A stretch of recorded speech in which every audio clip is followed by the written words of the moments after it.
சத்தமா தீர நம்பிக்கை தைரியம் மீண்டாரே அவர் கிருபை என்றும் உள்ளது. சொல்லுங்க. சத்துரு சேனை தொடர்ந்து சூழ்கையில் பத்தனம் தாவீது தேவன் நமக்கு.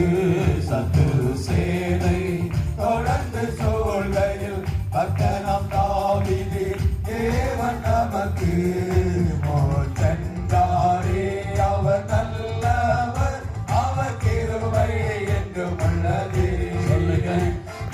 சென்றாரே அவர் நல்லவர் அவர் கிருபை என்றும். நாளைக்கு மேல கையை தட்டி சொல்லுமா, இவர் கிருபை என்றும் உள்ளது அவர் கிருபை என்றும் உள்ளது.